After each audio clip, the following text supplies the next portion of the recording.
Andrew Heaney tossed a gem in a Rangers stinker of a loss, but I think it's time to start talking about Josh Smith being an AL All-Star.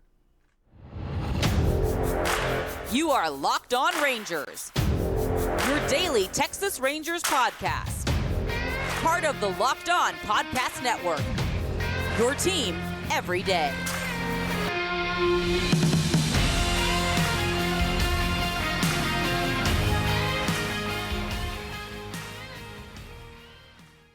You are locked onto the World Series champion Texas Rangers. I'm Bryce Patrick, a cripplingly addicted Texas Rangers fan covering this team for 11 seasons, including all 6 as the founder and host of this podcast. Thank y'all so much for making Locked On Rangers your first listen every single day. If you're not already, you can follow me on Twitter at Bryce Patrick. You can follow the show at Locked On Rangers. Hit subscribe on your favorite podcasting platform and on YouTube, where the best way you can help grow the show is to comment nearly any single thing below. Now, before we get into the gem from Andrew Heaney, the Rangers wasted some runners in scoring position regression, and Josh Smith being an all-star, or at least he should be. This episode is brought to you by Monopoly Go. We got to talk more about Monopoly Go. The fast-paced game lets you team up with friends in tournaments, unlock awesome prizes like unique stickers for trading, cool pieces, and hilarious emojis for taunting your friends. So download Monopoly Go, now free on Google Play or the App Store. Game on.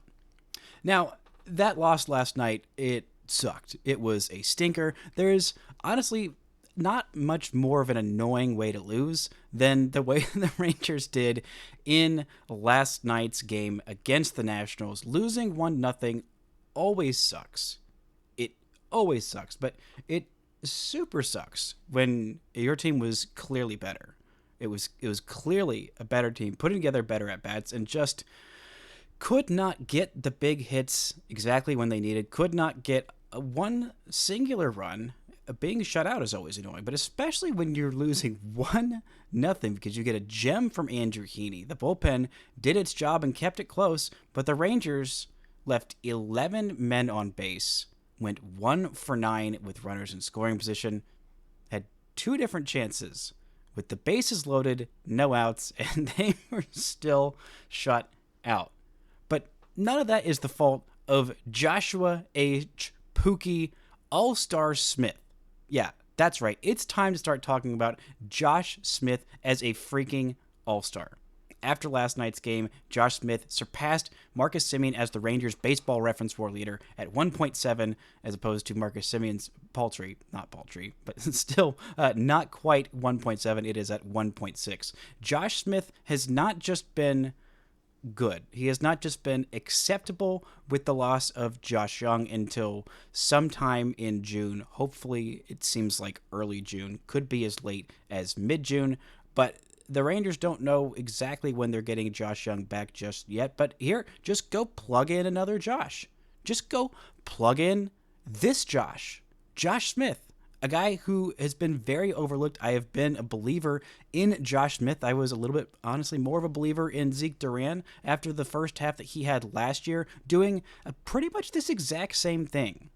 The Rangers had an all-star caliber player that went down for an extended time with an injury, and Zeke Duran stepped up and played out of his freaking mind. Honestly, Zeke Duran was all-star caliber last year in that first half with Corey Seager on the shelf. But he did not get voted into the All-Star game, and I think Leody Taveras was also All-Star caliber last year, didn't get voted in the game. But this year, Josh Smith is playing like an All-Star, like a man with his hair on fire, like a man who says, I'm not a backup. I'm an everyday freaking guy. And I am not just an everyday guy, I am a good, very good everyday player. Right now, that 1.7 baseball reference WAR is the 8th best among position players in the American League. The 8th best. The only guys ahead of him, Riley Green, who is somehow leading the entire AL at 2.1 baseball reference WAR, Bobby Witt Jr., Gunnar Henderson, Juan Soto, Dalton Varsho, Kyle Tucker, and Salvador Perez. Those are the only guys who have been better, according to baseball reference WAR, position player-wise, in the AL this season. And Semien is 9th, by the way. Both of them are top 10 in the AL in that category. But you want to look at batting average? 318. That is top 10 in the American League at 8th. You want to look at on base percentage? I very much do, because Josh Smith has a 420 on base percentage, which is second in the AL to only Juan Soto. You want to look at OPS? Because you think, oh, well, Josh Smith doesn't hit home runs, so his OPS is not going to be that high because he doesn't, get extra base hits. Well, he's tied for the league lead with 9 doubles. He's also got a pair of home runs, and he's got a 914 OPS, which is the 10th best in the American League. Also, Adolis Garcia is ahead of him at 930. But top 10 in the AL in OPS, we're not just starting this season. This is 100 at-bats into the season. This is not a tiny, minuscule sample sizes. This is 100 plate appearances into Josh Smith's season. Maybe saying, okay, well, he's just getting platoon at-bats. He's just hitting against righties. Wrong. He is hitting better against lefties than he is against righties. Granted, it's 16 plate appearances versus lefties to 84 against righties. But against lefties, he's slashing 462, 563, 539 in 1101 OPS. And oh, by the way, he's only got 1 strikeout in those 16 plate appearances against lefties. This is an everyday guy, and not just an okay one. This is all-star caliber. I mean, you want to look at the league leaders among third basemen in a bunch of different categories at FanGraphs, comparing all of the qualified leaders. Right now, he is second in FanGraphs WAR among AL third basemen, only to Jordan Westberg, and that's because Baseball Reference WAR likes Josh Smith's defense, while FanGraphs doesn't. I don't know how FanGraphs doesn't after that incredible throw that Josh Smith made on a ball that was in foul territory. I mean, honestly reminded me of that Manny Machado play from all those years ago, where Manny Machado just had an absolute rocket arm, and he would make all these ridiculous plays in foul territory. And that had been my one defensive, slight concern with Smith, is that his arm wasn't, spectacular. I mean, granted, Josh Jung's wasn't either. Zeke Duran has an absolute bazooka cannon for an arm, but Smith's arm is, fine. But it's more than fine, I think, after making a play like that, not to mention his range, not to mention the fact that he plays so many different positions well. I mean, we're going to get to that in just a second, but right now he is, first in batting average among AL third basemen. He is first in on-base percentage. He is third in slugging percentage, but OPS, he's tops. There is nobody better offensively. Also, you want to look at weighted runs created plus. He is at 164, so 64% better than the league average player. The next closest is, it's not Jordan Westberg like I thought. It's Itzhak Paredes at 151. So 13 points higher in his weighted runs created plus. So 13% better than the next best offensive third baseman. This guy has been incredibly good. And when Josh Jung comes back, I don't think we're at the point right now where Jung isn't going to step right back into his everyday role. Maybe he'll have some more off days just because he is coming back from that wrist fracture.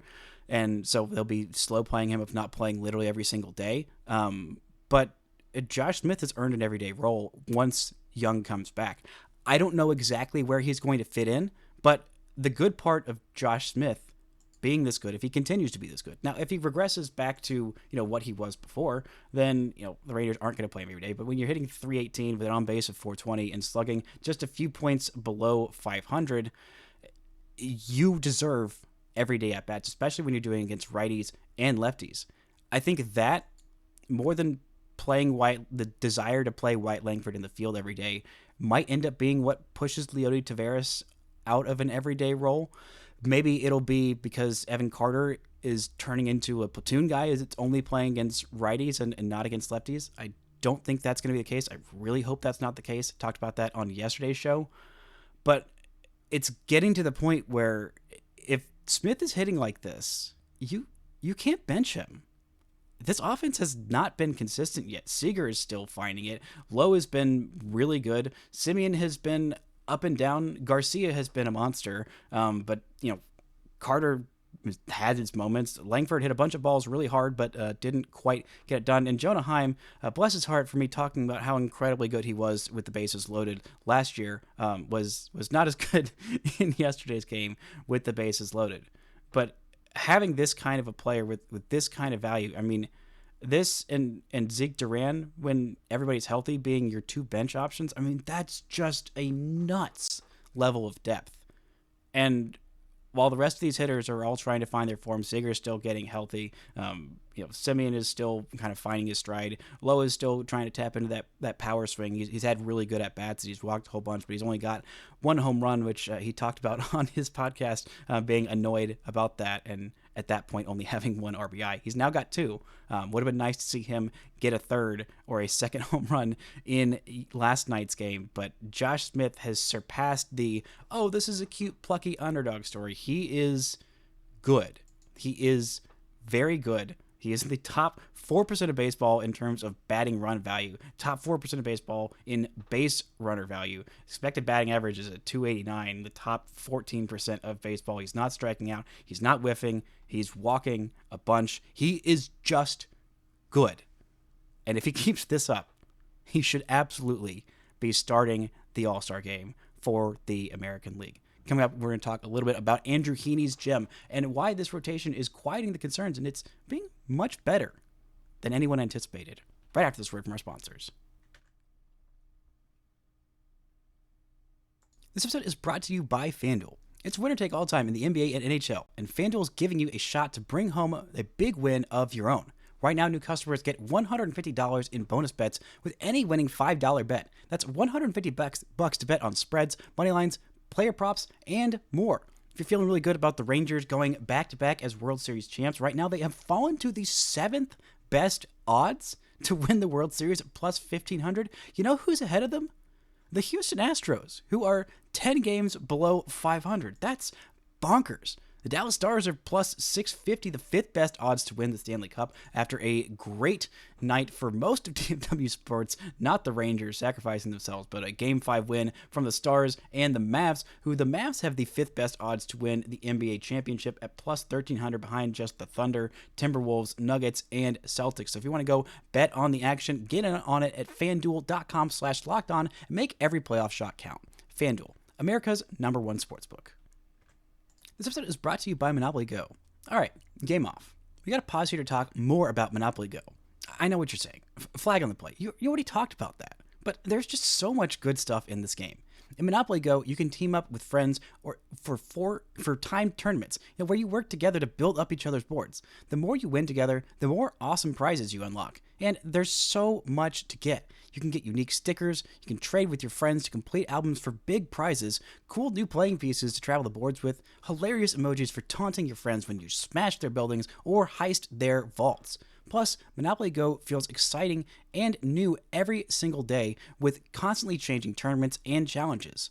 A ton include their own unique minigames like digging for treasure or robot pachinko machine. And there's always new timed events that help you win big, like massive multipliers for everything you win or rent frenzies. There's always something fun to discover in Monopoly Go. So get off the bench and go download it now free on Google Play or the App Store. Game on. Now, last night, Andrew Heaney threw an absolute gem that the Rangers just collectively took a dump on offensively. I mean, going 7 innings, 1 run, 4 hits, 4 strikeouts, all of them looking, I mean, only 1 extra base hit as well. Not the Mariners. The Nationals went 1 for 2 with runners in scoring position and left 1 on base. The Rangers went 1 for 9 and left 11 on base. But Heaney was not just going deep into this game, he was being incredibly efficient with his pitches. Something you can't often say about Andrew Heaney, but when he does it, boy, did he do it. He was able to get out of any kind of trouble with getting a couple of ground into double plays, which helps your pitch count always, and only getting 4 strikeouts in 7 innings, but walking none, allowing no home runs. He needed just 75 pitches to get through 7 innings. And, he could have gone for the illustrious complete game 1-run, 1-0 loss. But the Rangers decided to go to the pen with Leclerc in the 8th and then Latz in the 9th. But this was a gem by Heaney, I don't want to brush past it because it has been a little bit of a rough start for Heaney, and him going deep into games has been, not going deep into games, I should say, has been my biggest concern for him, and the biggest reason that I was thinking that he would be the first guy shoved into the bullpen whenever Max Scherzer does get off the injured list, or Cody Bradford, whoever comes first. It's probably going to be Scherzer. But now, after this game, he's saying, hold on a minute. Hold on. I'm not as bad as you think, guys. Everyone chill out. And there has been a lot of vitriol against Andrew Heaney because his first couple of starts were not great. He was a little unlucky in the Tampa Bay one. Shouldn't have allowed any runs, and just a ball that bounced off of him ended up being the difference in the game. But he was pretty good in that one. Got lit up by Houston. Again, not as much so in the second time. Had a pretty decent start against Atlanta. Could have been a little better against Seattle, but then you go out and you throw this kind of a gem, and he deserves praise for it. He deserves the exaltation. Him and John Gray combined this series have gone 15 innings pitched, 7 hits, 2 runs, and 7 strikeouts. So not a whole lot of strikeouts for him in this one. His velocity on the fastball has been down quite a bit this year as opposed to last year. 91.1 miles an hour this year, where it was 92.5 last year. The strikeout rate has been a little below league average. The walk rate has been somehow better than league average, which is kind of cool and not exactly what I was anticipating seeing from Andrew Heaney. The changeup has been a very, very good pitch for him this year. The fastball has been fine. The slider has been not quite as good as you'd anticipated. And he is throwing the curveball again this year. He's doing it very selectively and just doing it early in counts to try and get called strikes, because when he was throwing it more often in the years past, the Dodgers just overall scrapped it. The Rangers didn't have him throw it really at all last year. But before that, it was just not a good pitch, and it kept on getting lit up. So that was one of the things that the Dodgers switched on him, just throwing the slider a whole lot more often, being more fastball slider. And he really didn't throw the changeup all that much with the Dodgers. Did throw it more with the Rangers, and this year he's throwing it a little bit around the same rate, just a little bit less than last year, but it's been significantly more efficient for him, and that has been leading to him having some of these good outings. But again, wasting a gem like this from Heaney is frustrating, because it's not often that he goes this deep into a game. The amount of times that he has gone 7 or more innings in his career is very few and far between. Let's look at it by year. In 2024, he's got 1 outing of 7 or more innings. Last year, 1. 2022, with the Dodgers, 0. 2021, 2. 2020, 2. 2019, 2. 2018, 10 times in 30 starts. The only time he's ever done that in his career. Then 0, 2017, 0 the next year, or the year before that in 2016. 5 times in 2015 and 0 times in 2014. So for the most part, he's doing this once or twice a year. And when he does that, it means he is absolutely on his game, cooking, dealing. And you do not want to waste games like that from the guy who is probably at this point, I'd say, your number 5 starter. I'd say that's pretty comfortable. He is the last one in this rotation. Dane Dunning has had some gems as well. I mean, the Rangers, the starting pitchers this whole week so far, since Sunday, have been fantastic. I mean, you got that Dane Dunning gem on Sunday that I almost forgot about, of 5 1/3 innings with 10 strikeouts and just the 1 run. I mean, the starting pitching this week has been fantastic. And overall this season, there were some projection systems that had the Rangers starting pitchers as maybe the worst starting group in baseball, or at least pretty consensus in the bottom 10 in Major League Baseball in terms of how good their starting rotation was. And I thought that was incredibly ungenerous to the guys who were here, incredibly ungenerous to Michael Lorenzen, and incredibly ungenerous to the guys who were coming off the IL, because they are eventually coming off the IL, probably. We'll see about DeGrom. That's always a question. But Scherzer's going to come off the IL. And I thought they were way too low on Bradford's. I mean, this guy's a quad A guy. He's not very good. He was incredible in his first 3 starts. If you want to look at team ERA by rotation this year, the Rangers right now have a 3.77 ERA from their starting pitchers.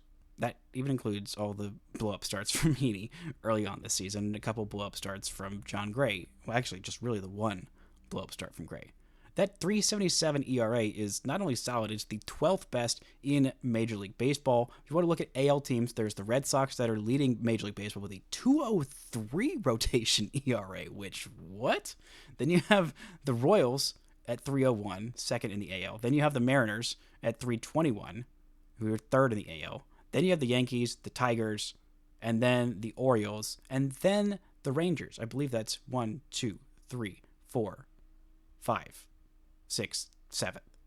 About middle of the rotation, which, middle of the pack, which for this rotation, while they are still waiting for Scherzer and Malley and DeGrom, and now Cody Bradford as well to get off the IL, them holding serve at this rate, and they've been even better as of late. I mean, the first week or so was not the best for this Rangers rotation, but it's been much better as of late.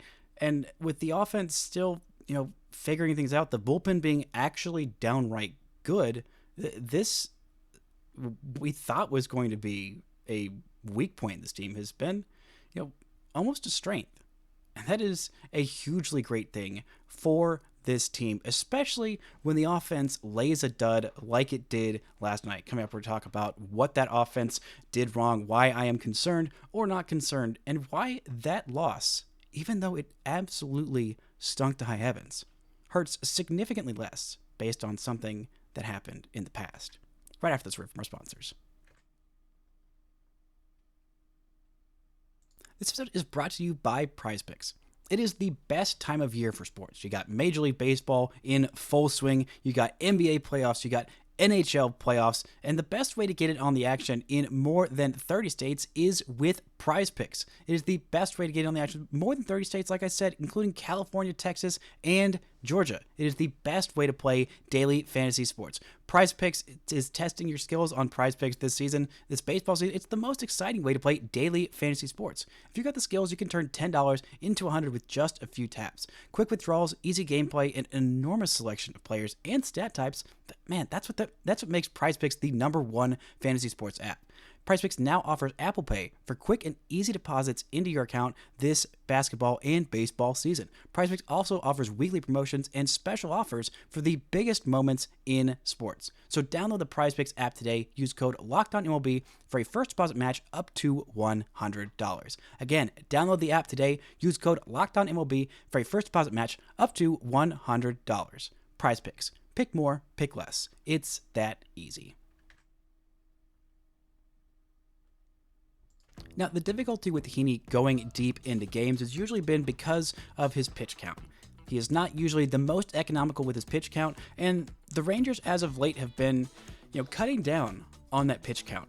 I think that's why he was able to stay healthy for the full season last year and into the playoffs, and I think that's something they're going to continue to do this year. I mean, from July to the end of the season last year, he only threw 90 or more pitches once, and that was July 26th at Houston.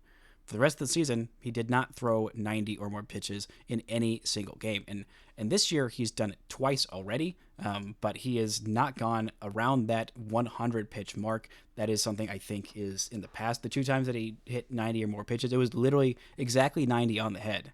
It was 90 April 2nd, his first start against Tampa Bay, and then 90 on April 19th against Atlanta. And so I think that's going to be more of a trend for Heaney. I don't know if it's more of his workload kind of thing, because he's had so many injuries, shoulder, elbow, knees and toes, all of those. He has had a lot of issues, but I think that might be a trend moving forward, which again, not to say, oh, well, they should shove Heaney the bullpen right this second, but like eventually that's going to be something that's under consideration of when you're talking about who's going to stick in this rotation or not. But not to be a Debbie Downer, but we got to talk about this offensive stinker. This was rough to watch. Honestly, 2 different opportunities with the bases loaded and nobody out, and you get nothing in either of them. You get nothing in any of your chances with runners in scoring position. I mean, that's just a rough day at the office. And Jonah Heim having a terrible at-bat after I just talked about it on yesterday's show, how incredible he was last year with the bases loaded. I believe he's hitting something around 400 and like a 1,400 or something OPS last year with the bases juiced. He did not improve those numbers this year last night. But this is just kind of the way baseball goes sometimes. This was one of those games where, you just kind of got to shrug your shoulders and say, well, that's crap. Don't do it again. And let's just flush it and move on. There are some positives. The Heaney gem, the pitching in this game was just very good on the Rangers end. And Jose Leclerc coming in and getting another scoreless outing. That's 6 straight for him after a duty garbage month of March. Once the calendar flipped to April, there was that one game against Oakland where he just kind of, tanked the bed. But for the most part, Leclerc has been very good. In the month of March, or April, excuse me, month of March, he had a 27 ERA, and that's not good. That's decidedly not good. But in the month of April, significantly better, a 2.89 ERA. Like I said, 5 straight scoreless outings to end April, then starts May with a scoreless outing. His ERA is down to 6 on the season. He is still striking guys out, still walking guys, but only has the 1 home run that he has allowed all year. He has been pitching in these lower leverage situations. And again, having a guy like this, if Jose Leclerc is your low leverage guy that comes in the 6th, 7th, 8th inning when you are down 1 run to keep you in the game, he, for the most part, has done it. And having that is a luxury that the Rangers didn't have last year. Having the depth of this pen is something they did not have last year. When Jacob Latz is coming in the 9th inning and you're down 1-0 and you want to keep it that way, he's got a 3.14 ERA on the season. He has been spectacular, and he got those 3 outs after the leadoff single that Jose Leclerc led up. He got 3 outs on 7 pitches. That is a huge win for this bullpen. And one thing we're going to have to think about, and I'm not exactly sure what the Rangers are going to decide to do when Scherzer does come off the IL, when Bradford does come off the IL, they're going to have some really tough decisions to make, specifically in the bullpen. There's only 2 guys with options. One of them is Jacob Latz. One of them is Cole Winn. Jacob Latz has been phenomenal, and he is the lone lefty in this pen. And Cole Winn has not allowed a single hit in his first 7 innings as a major leaguer, and only the 1 base runner, which was a walk. And he's striking out a batter per inning. And the Rangers might have to option one or both of those guys once this team gets healthy. And then, so let's just say, starting with 2 guys coming off the IL, which should happen by like June 1st, hopefully. Just talking on the pitching side, you activate Cody Bradford. All right, that's 1 guy on this roster that has to go down, and that's probably going to be Cole Winn at this point. We'll see, but it's probably going to be Cole Winn. And then Scherzer comes off the IL. Those 2 guys, you got 2 spots. There's those 2. Then, if you get on later on into the season, the Rangers have a Rule 5 pick, Carson Coleman, who eventually will have to pitch for the Rangers or go back to the Yankees. He's on the 6-day IL. You also have Jacob deGrom, who will come off at some point. And if everybody's healthy at that point, then the Rangers are going to have to think about either like cutting Jose Urena or, cutting Jonathan Hernandez or somebody, because there's going to be some really tough choices that the Rangers face later on down the road. It's not something that the Rangers are going to be thinking about now. And, pitchers get hurt so often that like maybe somebody else will end up on the IL, whether it's a starter or reliever. Who knows at this point what this rotation and bullpen, just pitching staff in general, will look like in August, let alone what it'll look like in June. But it's just something to think about down the road. But losses like this definitely leave some bad taste in your mouth. It leaves less of a bad taste in your mouth if you, like me, are an all Dallas sports fan. So you got a Game 5 win for the Stars to start your night. Then you had the Game 5 win for the Mavs to end the night. The Rangers, suffering this stupid loss as a sacrificial lamb to give both those teams their Game 5 playoff wins in massive series that both of them very much needed. But even annoying losses like this, even the heartbreaking ones, the frustrating ones, the ones that usually before last year made me want to throw things or scream or tweet angry rants on Twitter, it just it has so much less sting because of the World Series. Yesterday was 6 months to the day from when the Rangers did the most important thing in the history of mankind in winning the 2023 World Series. It will be only second to the 2024 World Series win, or the 2025, 6, 7, however many of the next billion championships the Rangers are going to win. But watching stupid baseball games and losing, you think, okay, well, that's annoying. But then you have things like this. If you're watching on YouTube, you can see the replica championship trophy that was a very kind birthday gift from my parents that I keep right here under one of my monitors that I'm quite almost always looking at. It takes that sting out of it. Like, just even random regular occurrences. It was something that I was trying to get myself hyped up for the other day, and I was like trying to get myself in the right headspace. And you know what I did? I went and watched those home runs from Game 1 of the World Series. Oh, there's Corey Seager hitting the high drive. It's tied. And Adolis Garcia growing the legend with the walk-off home run in the 11th inning. I mean, it's just, I thought the magic might wear off, after a month or 2 months or 3 months or 4 or 5 or 6. And it's not wearing off. And I honestly don't know if it ever will. I'm hoping that it doesn't. It just completely colors the way I see this season. Much broader of a picture I have of this franchise and of everything. And, even if everything falls apart, even if everything goes to crap, even if the Rangers lose every single game from now until the rest of time, having that World Series win, my one greatest sports dream, and if you're an everydayer listening to this all the time, it was probably your greatest sports dream as well. Here I am 6 months later, 6 months in a day, I should say. 6 months in, about 12 hours and 29 minutes, I should say, to be very, very specific.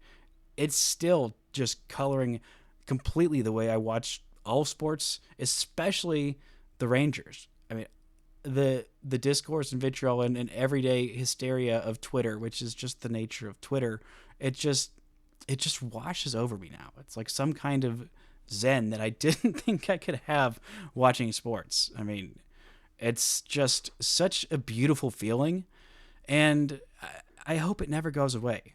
I hope you feel like this too. And if you don't, then just go watch those clips.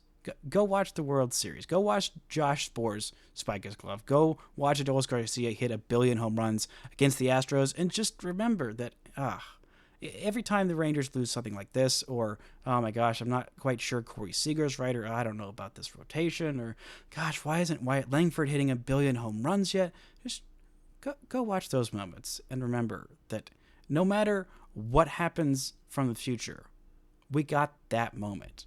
And you know what? It is enough to carry me through my sports happiness, probably for the rest of my natural or unnatural born life. That's going to do it for today's show. Thank y'all so much for listening and subscribing, and until next time, don't forget to enjoy World Series champion Texas Rangers baseball.